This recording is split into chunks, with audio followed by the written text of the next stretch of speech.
Hello friends, welcome back to study with Tiwari channel. तो कैसे हो आप सब। जैसा कि बच्चों आप सबको पता है कि हम विगत परीक्षाओं में जो क्वेश्चन पूछे गए हैं हिंदी व्याकरण के, उन पर विचार विमर्श कर रहे थे। तो आई होप आपको बच्चों ये जो मैंने सीरीज आपके लिए स्टार्ट की है वो आपको बेहद ही पसंद आई होगी। तो यदि आपने अभी तक चैनल को सब्सक्राइब नहीं किया है तो प्लीज़ गाइज आप पहले सब्सक्राइब कर लें और लेटेस्ट अपडेट पाने के लिए बेल आइकन को प्रेस करना ना भूलें।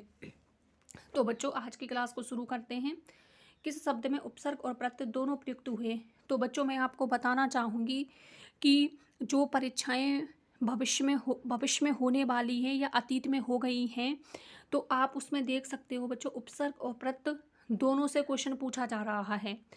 कभी कभी एग्जामिनर ऐसे भी करता है कि हमारे उसके पास टॉपिक्स बहुत होते हैं और क्वेश्चन उसे सीमित बनाने होते हैं। किस प्रकार से, जैसे कि आप हिंदी को ले लो कि हिंदी में रीट में 30 क्वेश्चन आएंगे हिंदी के, तो उसमें 15 क्वेश्चन फिक्स हैं, वो तो आपके मेथड से आएंगे, शिक्षण विधियों से संबंधित 15 क्वेश्चन आएंगे और 15 क्वेश्चन हमारे से ग्रामर से संबंधित आते हैं, व्याकरण से रिलेटेड आते हैं। तो 15 क्वेश्चन जो आते हैं बच्चों, 15 क्वेश्चन जो आते हैं बच्चों, वो फुल ग्रामर है।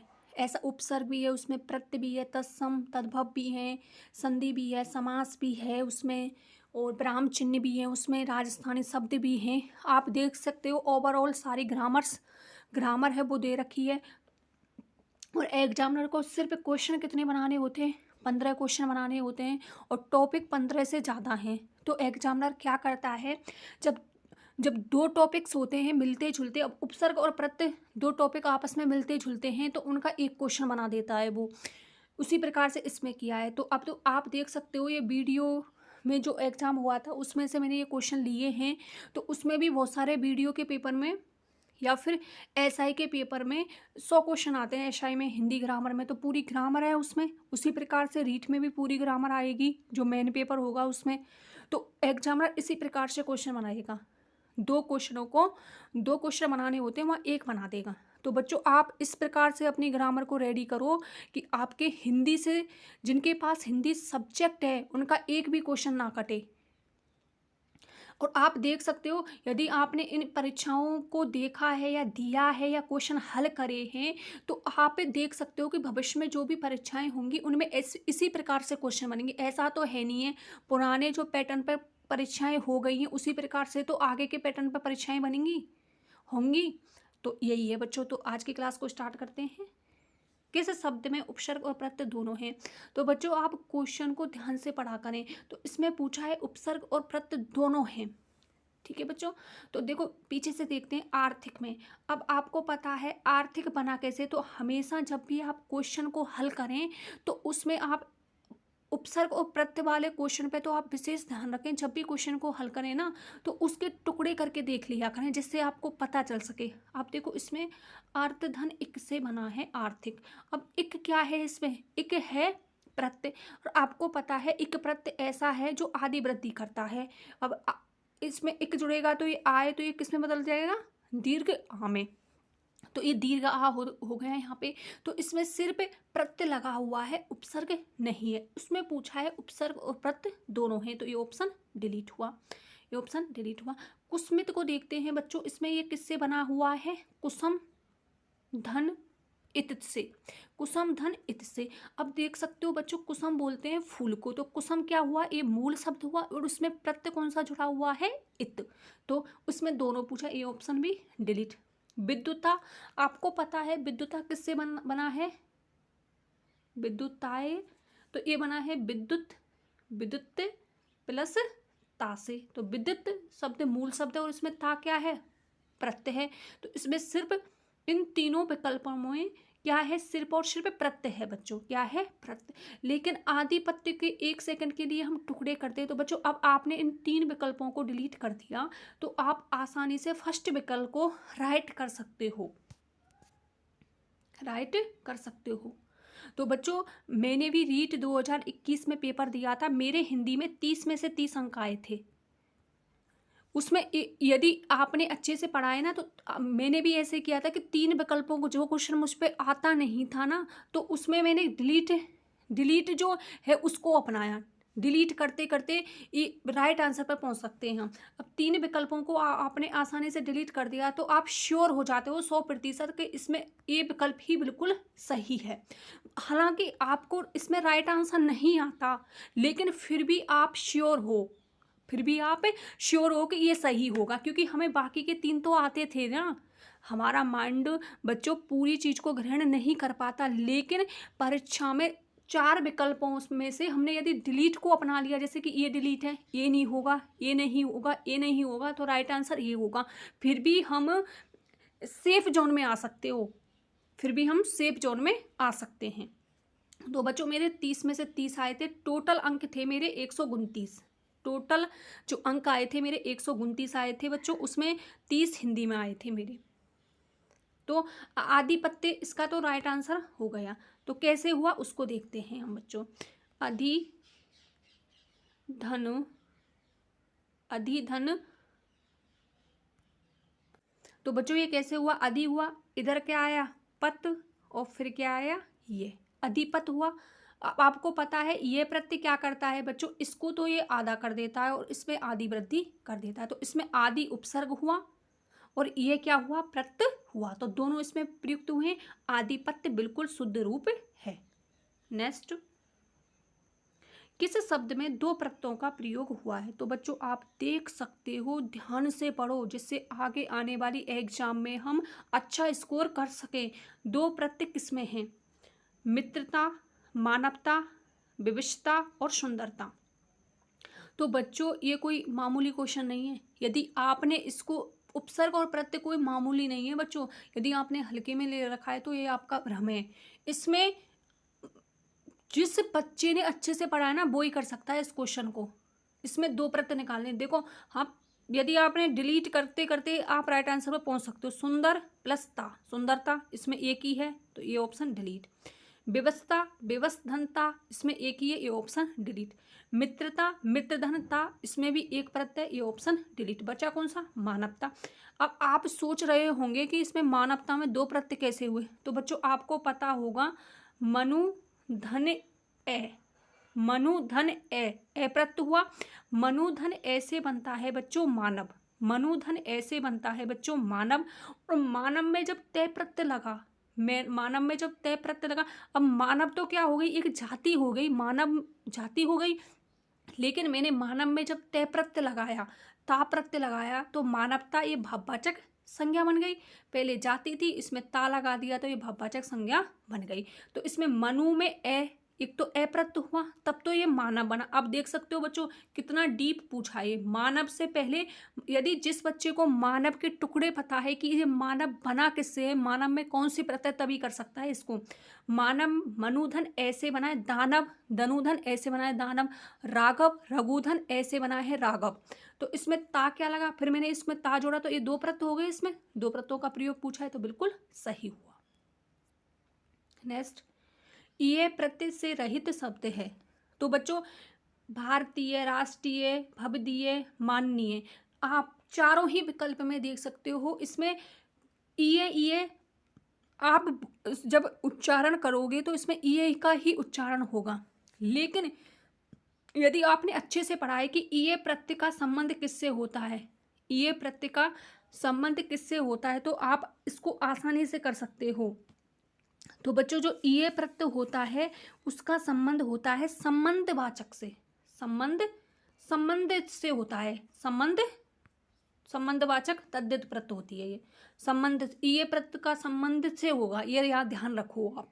जैसे भारतीय बना किससे, इसके टुकड़े करते हैं, भारतीय बना किससे, भारत धन ईए से, भारत धन ईए से। तो भारतीय जो भारत से संबंधित होगा वही तो भारतीय होगा, तो संबंधता बताई जा रही है, संबंध होगा, तो इसमें तो ईए प्रत्यय है, ये तो सही है। राष्ट्रीय किससे बना है बच्चों, राष्ट्र धन ईए से, राष्ट्र धन ईए से, जो राष्ट्र से संबंधित होगा वो राष्ट्रीय होगा, इसमें भी ईए प्रत्यय है। भवदीय, भवदीय किससे बना है बच्चों, भवत धन ईए से, भवत धन ईए से, भवदीय माने आपका, भवत आप जानते हो, भवत संस्कृत में किसको बोलते हैं, आपको, तो आपका का आ रहा है, इसमें का आ रहा है कि नहीं आ रहा, का की के संबंधवाचक के वो हैं संकेत कोड, तो भवत धन ईए से बनता है भवदीय। ये तय दा में कन्वर्ट हो गया और ई है भवदीय, तो इसमें भी ई प्रत्यय है। आप देख सकते हो भवदीय, तो आपका, राष्ट्रीय, राष्ट्र का, भारतीय, भारत का। तो ई प्रत्यय का प्रयोग संबंधवाचक में किया जाता है बच्चों। माननीय में कहीं भी मान धन अनीय होगा, ना कि ई प्रत्यय। माननीय में कोई मान से संबंध ही नहीं होता, तो इसका राइट आंसर हुआ फोर्थ विकल्प। कैसे हुआ वो मैं आपको बताना चाहूंगी। माननीय जो शब्द है ये बना है मान, संस्कृत की मन धातु से बना है ये मान। मान धन अनीय, मान धन अनीय, जो संस्कृत में अनियर बोलते हैं ना, उसी को हिंदी में अनीय बोलते हैं। तो इसमें कौन सा है? अनीय। आई होप बच्चों आपको अच्छे से समझ आ रहा होगा। निम्नलिखित में से देशज शब्द है। देशज मतलब जो देश माने देश, अपना देश, और जय माने जन्म लेने वाला। देशज अपने देश में जन्म लेने वाला। चमगादड़, तो बच्चों चमगादड़, नुक्कड़, लंगोट और मखोल। तो बच्चों आपको पता होगा चमगादड़ क्या है? तद्भव शब्द है ये। चमगादड़ कैसा शब्द है बच्चों? तद्भव शब्द है। तो ये ऑप्शन कैसा हुआ? डिलीट हुआ। नुक्कड़ शब्द किससे बना है? नुक्कड़ शब्द बना है बच्चों नोक से। नोक में जो अक्कड़ प्रत्यय लगाओगे जब बनेगा नुक्कड़। तो ये ऑप्शन डिलीट, क्योंकि ये कैसा है? तद्भव शब्द है। लंगोट ये भी तद्भव शब्द है। और माखोल ये कैसा है? देशज शब्द, जो आप कभी सोच नहीं सकते। लंगोट को मुझे लगता है ज़्यादातर बच्चे लंगोट इसमें आंसर दे रहे होंगे देशज शब्द का, लेकिन ये तद्भव है। माखोल शब्द ऐसा है जो कैसा है? देशज शब्द है। नेक्स्ट, किस विकल्प के सभी शब्द विदेशी मूल के हैं? कहने का मतलब है विदेशज हैं, जो दूसरे देशों से जन्म हुआ है उनका। लालच और कमरा, मसाला और नमक, आज और चेहरा, कबूतर और आसरा। तो विदेशी मूल के, ऐसा क्वेश्चन रीट में भी आया था 2022 में, 2021 में बच्चों, उसमें विदेशज पूछे थे। उसको भी मैंने ऐसे डिलीट करते हुए ही किया था बच्चों। सही कैसे? देखो इसमें अब यदि आपको नहीं पता है ना, तो आप कैसे आंसर पर पहुंच सकते हो? विदेशी मूल के किस किस को, कौन कौन से होंगे? तो बच्चों कमरा आपको पता होगा ये कच्छ से बना है। कच्छ से बना है कमरा। तो कच्छ से कमरा बना है, तो ये किस में जाएगा? ये तो तत्सम हुआ। कैसा हुआ बच्चों? तत्सम हुआ। आज किससे बना है? अद्य से बना है। अद्य, अद्य से आज बनाया है, ये कैसा हुआ? तद्भव हुआ। और कबूतर किससे बना है? कबूत से क्या बना है? कबूतर। कबूत से क्या बना है? कबूतर। और आश्रा, आश्रय से क्या बना है? आश्रय। आश्रय से बना है आशारा। तो ये डिलीट हो गए ऑप्शन। बचा कौन सा? सेकंड विकल्प। मसाला और नमक ये दोनों ही शब्द कैसे हैं? विदेशी मूल के। नेक्स्ट, निम्नलिखित में से तत्सम शब्द है। तो बच्चों आप अपने तत्सम, तद्भव, देशज और विदेशज टॉपिक को इस प्रकार से तैयार करो कि उसमें कैसे क्वेश्चन बनते हैं। तो क्वेश्चन तो मैं आपको बता रही हूँ कैसे क्वेश्चन बनते हैं। जब भी आप पढ़ो तो ध्यान से पढ़ो कैसे शब्द इसमें से ऐसे पूछा जाएगा। निम्नलिखित में से तत्सम शब्द है, तद्भव शब्द है, विदेशज मूल के कौन कौन से सभी हैं, ग्रुप में पूछ सकता है 4 विकल्प देके। उसी प्रकार से आप तैयार करो अपने टॉपिक को। पड़ोसी, अब आपको पता है पड़ोसी ये शुद्ध है बच्चों, एक मात्रा वाला। पड़ोसी किससे बनता है? परिवेशी। परिवेशी, परिवेशी से क्या बनता है? पड़ोसी। ये इसका तत्सम रूप है। क्या है बच्चों? ये इसका तत्सम रूप है। और आपको पता होगा महीना, महीना किससे बनता है बच्चों? मास से महीना बनता है। संयोग, संयोग किससे बनता है? आपको पता होगा यशोदा का जसोदा बनता है। जसोदा ये जय में कन्वर्ट होता है।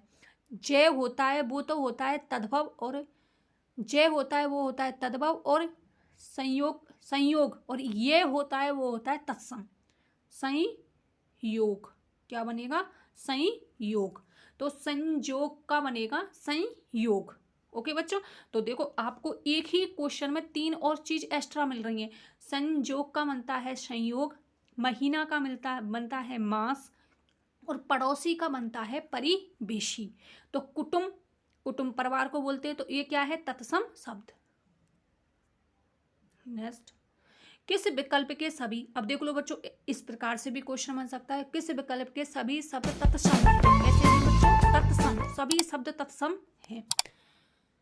मस्तक और श्वास, छिद्र और शौ। अब आपको पता है शौ तो तद्भव हुआ ना, शतम, सत से बनता है सौ, शतक से क्या बनता है सौ, सच और ग्राम, और सच किससे बनता है सत्य से, सत्य से क्या बनता है सच, और आधा, आधा किससे बनता है बच्चों, आधा बनता है अर्ध, अर्ध से क्या बनता है आधा, और काम किससे बनता है आपको पता होगा, काम किससे बनता है काज से, काम किससे बनता है काज, या कार्य भी लिख सकते हो, कार्य से बनता है काम।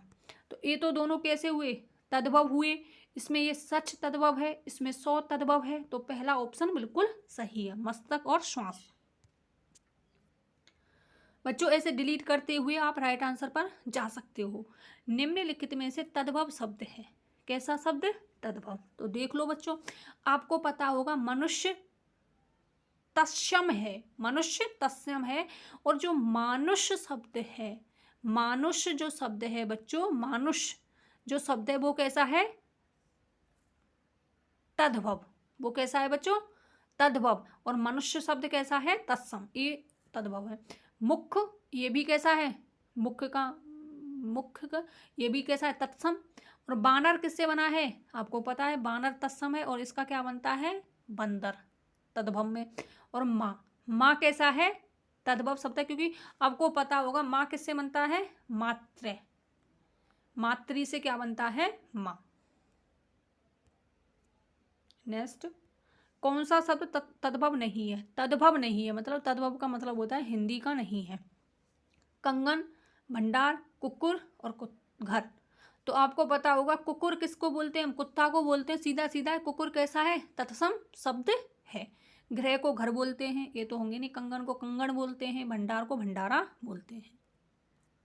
नेक्स्ट, विशेषण की उत्तम अवस्था का प्रयोग किस वाक्य में किया गया है, विशेषण की उत्तम अवस्था का प्रयोग किस वाक्य में किया गया है बच्चों, उत्तमा अवस्था, उत्तमा होती है जो सभी में श्रेष्ठ हो, जैसे कवियों में कालिदास श्रेष्ठ हैं, जो सभी में श्रेष्ठ हो, जब दो में समानता या असमानता बताई जाती है वहाँ तो होता है उत्तरा अवस्था या मध्यमा अवस्था बोल सकते हैं, और जो मूल में ही रहता है, जैसे कि सुंदर शब्द है ये रहा सुंदर, तो ये होगी यह बहुत सुंदर है मूला अवस्था, माफ हाँ मूला अवस्था। और मोहन की अपेक्षा सोहन होशियार है, तो दो में तुलना होगी वहाँ होगा उत्तरा अवस्था, वहाँ होती है उत्तरा अवस्था। मेरा घर उसके घर से छोटा है, मेरा घर उसके घर से छोटा है, तो उसमें भी क्या है, इसमें दो में तुलना है तो उत्तरा अवस्था। उसे सर्वाधिक अंक प्राप्त हुए, सर्वाधिक सभी में अधिक, तो इसमें होगा उत्तमा अवस्था जो सभी में सर्वाधिक हो, जैसे कवियों में कालिदास श्रेष्ठ है उसी प्रकार से ये है। देखो ये ऐसे क्वेश्चन बच्चों हर एग्जाम में आते हैं। सर्वनाम से निर्मित भाववाचक संज्ञा कौन सी है, अब आपको सर्वनाम पता है कौन कौन से होते, उत्तम, उत्तम पुरुषवाचक, तो बच्चों इसमें पूछा है सर्वनाम से निर्मित भाववाचक संज्ञा कौन सी है, तो औचित्य आपको पता होगा ये बना है उचित धन ये से, उचित धन ये से बना है, तो इसमें ये क्या है विशेषण से निर्मित हुआ। कायरता, कायर धन ता से बना है, तो कायर भी क्या है एक विशेषण है। और ईर्ष्या क्या है मूल भाववाचक संज्ञा है। लेकिन अहंकार किससे बना है सर्वनाम से निर्मित, अहिम प्लस कार से, तो अहंकार किस में आता है ये निजवाचक में। किस वाक्य में व्यक्तिवाचक संज्ञा जातिवाचक संज्ञा के रूप में प्रयुक्त हुई है, व्यक्तिवाचक संज्ञा जातिवाचक संज्ञा के रूप में। नीचे से देखते हैं, लोहे पुरुष के दृढ़ संकल्प ने देश को एक सूत्र में बांधा। तो बच्चों मैं आपको बताना चाहूँगी कि जब जातिवाचक संज्ञा का प्रयोग व्यक्तिवाचक संज्ञा में होता है, यदि जातिवाचक संज्ञा किसी व्यक्ति विशेष के लिए रूढ़ हो जाती है, किसी व्यक्ति विशेष के लिए रूढ़ हो जाती है, तो वह जातिवाचक संज्ञा ना रह करके व्यक्तिवाचक संज्ञा होती है। यहाँ पे क्या लोहो पुरुष कोई सामान्य मनुष्य के लिए प्रयुक्त नहीं हुआ है, यहाँ पर लोहो पुरुष सरदार वल्लभ भाई पटेल के लिए प्रयुक्त हुआ है, जिसने देश को एक सूत्र में बांधा था। आपको पता है एकीकरण में इसने महत्वपूर्ण भूमिका निभाई थी। सरदार वल्लभ भाई पटेल ने रियासती विभाग की स्थापना की थी 5 जून 1947 को, जिसके अध्यक्ष बने थे सरदार वल्लभ भाई पटेल, और सचिव बनाया गया था बीपी मेनन को। तो ये तो क्या है व्यक्तिवाचक है। हमें भाषा की भिन्नताओं के बावजूद देश विदेशवासी अभिन्न, एक सेकंड के लिए इसको छोड़ देते हैं, हमें बुराइयों से दूर रहना चाहिए, हमें बुराइयों से दूर रहना चाहिए। तो बच्चों बुराई शब्द क्या है, भाव है, लेकिन बुराइयों भाव को जब हमने जातिवाचक में कन्वर्ट कर दिया, बुराइयों जातिवाचक हो गई, तो यह है भाववाचक से बनी जातिवाचक संज्ञा होगी। तो इसमें पूछा है व्यक्तिवाचक, ये ऑप्शन भी डिलीट। देश को नटवर लालों ने तरह तरह से ठगा, तो नटवर लाल क्या है, एक व्यक्ति है ना, नटवर लाल एक व्यक्ति है, व्यक्तिवाचक हो गई। अब इसमें नटवर लालों ने, तो ये क्या किस में कन्वर्ट हो गई, जाति में बना दिया ना, इसने बहुवचन रूप बना दिया, तो ये किस में कन्वर्ट हो गई, जाति में। तो ये ऑप्शन बिल्कुल सही है। नेक्स्ट, अनिश्चयवाचक सर्वनाम का प्रयुक्त हुआ है, जो पढ़ेगा सो पाठ होगा, जो पढ़ेगा सो पास होगा, संबंध बता दिया गया इसमें। यह है मेरी पुस्तक है, ये क्या है, यह मेरी पुस्तक है, निश्चय कर रहे हैं तो निश्चयवाचक हो गया इसमें। कौन जा रहा है, प्रश्न आ रहा है इसमें, तो ये प्रश्नवाचक हो गई। तो वह कुछ खा रहा है, तो राइट आंसर कौन सा होगा, तीसरा विकल्प। किस वाक्य में पुरुषवाचक सर्वनाम नहीं है, पुरुषवाचक सर्वनाम नहीं है, नहीं है पूछा है बच्चों, क्या पूछा है, नहीं। पुरुषवाचक आपको पता होगा 3 प्रकार होते हैं, उत्तम, मध्यम और अन्य। हम स्कूल जा रहे हैं, हम मतलब मैं का बहुवचन रूप क्या होता है, हम, तो ये हो गया उत्तम पुरुषवाचक, ये क्या हो गया, उत्तम पुरुषवाचक हो गया। सामान कौन लाएगा, सामान कौन लाएगा, तो इसमें तो प्रश्न चिन्ह आ रहा है ना, तो ये तो प्रश्नवाचक में आएगा, तो इसमें पुरुषवाचक पूछा, तो राइट आंसर दूसरा विकल्प। इसको भी देख लेते हैं, आप यहाँ बैठिए, आप यहाँ बैठिए, तो उसका आदर कर रहे हैं ना, आदर के लिए कौन सा प्रयोग होता है, मध्यम पुरुषवाचक, इसमें मध्यम पुरुष। उसमें धैर्य की कमी है, उसमें धैर्य की कमी, उसमें किसी तीसरे के लिए प्रयुक्त कर रहे हैं, तो इसमें कौन सा होगा, अन्य पुरुषवाचक। तो बच्चों ये थे आज की क्लास के क्वेश्चन। तो बच्चों आई होप आपको बेहद पसंद आए होंगे। तो इसका राइट आंसर तो दूसरा विकल्प है, क्योंकि इसमें प्रश्नवाचक है। तो कमेंट बॉक्स में आप जरूर बताना कैसे लगे आपको ये क्वेश्चन। तो इसी प्रकार से मिलते हैं नेक्स्ट वीडियो में इसी प्रकार से महत्वपूर्ण क्वेश्चनों के साथ। तब तक आप अपना ध्यान रखिएगा। Take care all of you. मिलते हैं नेक्स्ट वीडियो में।